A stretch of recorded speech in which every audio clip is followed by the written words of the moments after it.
Najeeb Muhammed, an Indian migrant worker, pooled together his life savings, mortgaged his house, and sold most of his possessions to secure a work visa in Saudi Arabia. He dreamt of a better future for his family, a future that now appeared to be within reach. Alongside his enthusiastic friend Hakeem, they landed in the kingdom with hope illuminating their faces. However, their optimism was swiftly shattered. Their sponsor was notably delayed at the airport, and with their simplicity and lack of Arabic or English proficiency, they became easy prey. A stern Saudi man approached them, introducing himself as their sponsor.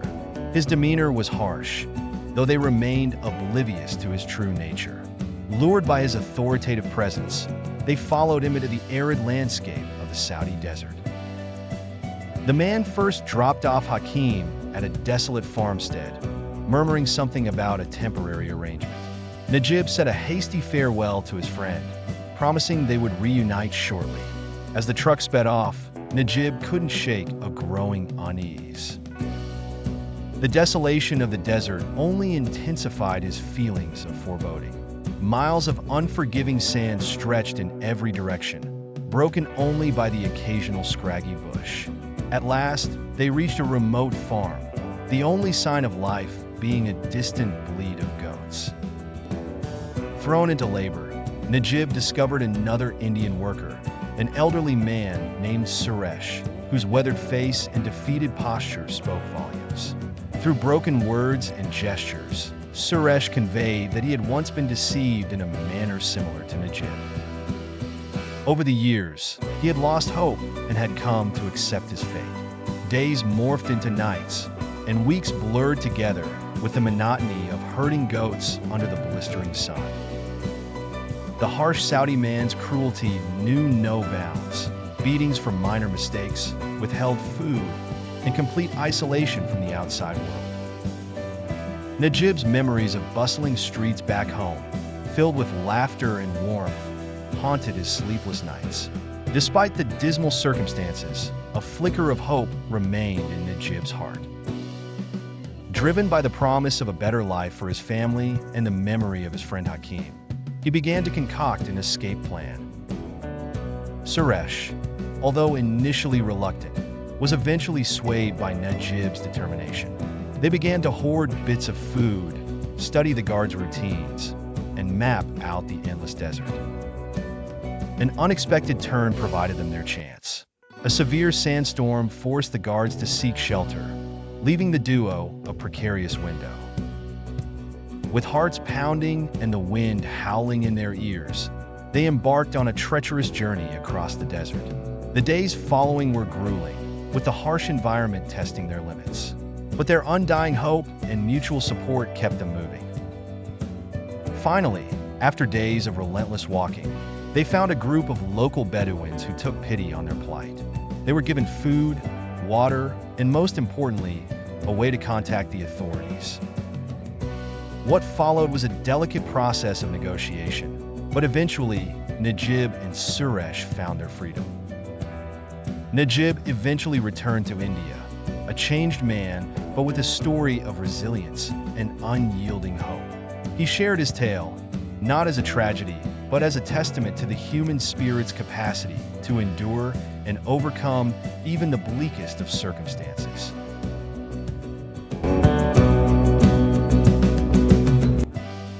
Najeeb, Hakeem, and Amadi set out at dawn, the horizon fading into the endless expanse of desert. With every step, the heat bore down on them, ruthless and unforgiving. They had no choice. The political unrest in their homeland made staying impossible. Hakeem, the youngest, full of unyielding spirit, walked ahead, setting a brisk pace. Amadi, the African with a sagely demeanor, often fell back to keep an eye on Najeeb, an older man haunted by the memories of a life left behind. Days turned into an almost unbearable saga of thirst and exhaustion, their hope dwindling like the drops of water in their canteens. The sand seemed to stretch infinitely, mocking their determination. One particularly cruel day, Hakeem stumbled and fell, his lips cracked, his eyes dull. No amount of coaxing could bring him back to his feet. The desert had claimed him. There was no time for mourning. The sandstorm was brewing on the horizon, a monstrous wall of dust and wind. Ahmadi tried to shield Najeeb as best as he could, but in the howling chaos, they became separated. Najeeb screamed Ahmadi's name into the void, but the storm swallowed his cries. When the storm passed, Ahmadi was gone, leaving Najeeb alone amid the lifeless dunes. Najeeb pushed forward, driven by a willpower he didn't know he possessed. Each step felt like an eternity, his vision blurred, his body a stage for pain. It was on the fourth day, when he could no longer feel his legs, that he spotted the thin line of a road cutting through the desert. Summoning his last ounce of strength, Najeeb staggered onto it, collapsing into an almost catatonic state. The sound of an engine jolted him, and through his fading consciousness, he saw a truck pulling over. "Help!" he croaked, hardly audible. The driver, a kind-hearted man, lifted Najeeb into the truck and rushed him into the city. He was taken to a mosque, where Indian workers, noticing his dilapidated state, took him to a nearby hotel. They provided him with water, food, and care. Days later, as he recovered, Najeeb realized the magnitude of his escape. While the scars of the journey would forever mar his soul, he had found humanity amidst the desolation, a beacon of light in the form of those Indian workers who saved his life.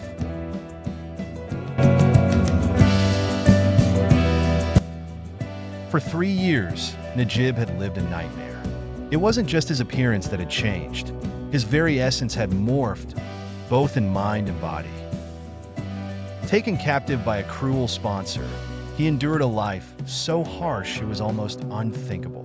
His days were spent among goats, sharing their meager diet and mimicking their sounds, his human identity slowly dissolving into the bleak landscape around him. Even his ability to speak had been affected. His only companion in this demeaning existence was a distant memory of humanity, each day fading further into the background. One afternoon, as the sun hung low in the sky and the desert stretched out infinitely around him, Najeeb stumbled upon a lifeless figure surrounded by vultures.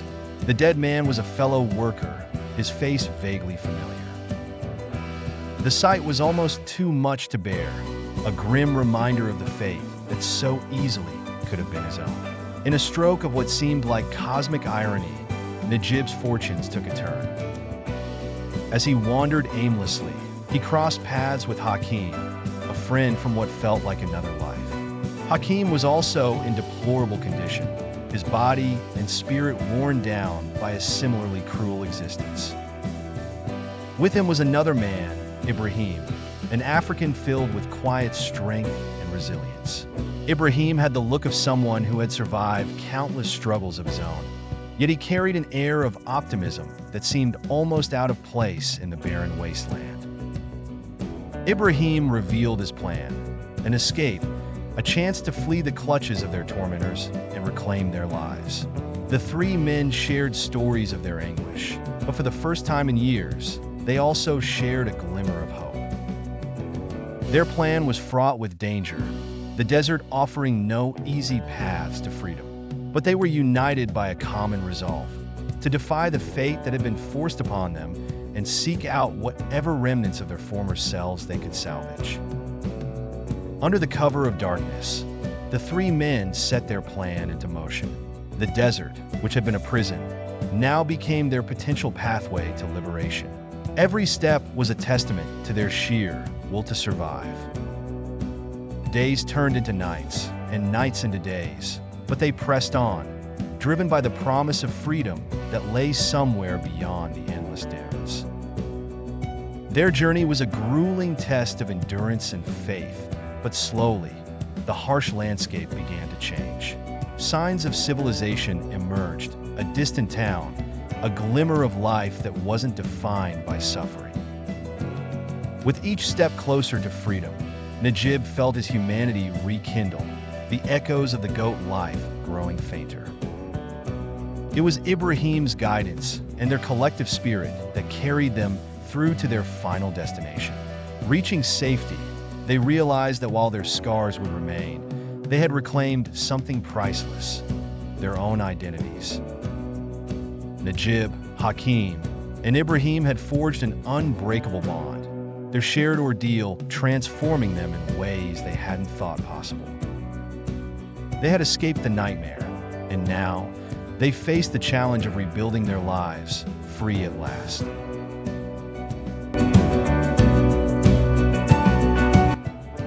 Najeeb's life was one of hardship and perseverance.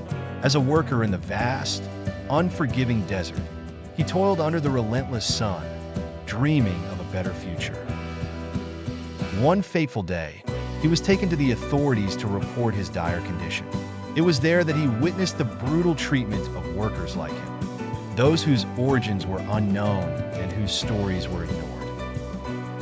He experienced firsthand the cruelty of the sponsors upon identifying a runaway worker. Najeeb became terrified when he saw his kidnapper. His kidnapper, with a twisted smile, told him that if Najeeb had been under his sponsorship, he would have returned him to the desert without a second thought. It was in that harrowing moment that Najeeb realized that he was not dealing with his sponsor, but a trafficker who had kidnapped him. Despair filled his heart as he understood the full extent of his predicament. For 3 grueling months, Najeeb languished in prison, his spirit almost broken. The endless days and nights in captivity felt like an eternity. The hope of ever seeing his homeland again seemed to dim with each passing day. Finally, after what seemed like an endless wait, Najeeb was deported back to India. The return to his motherland was bittersweet. The scars of his ordeal remained, both physical and emotional. He carried the weight of his experiences with him, a testament to the struggles he had endured. The film concludes with a poignant statement. This is not only Najeeb's story, but rather the grief of thousands of people who lost their lives in the desert, leaving their countries and homes in order to stay alive.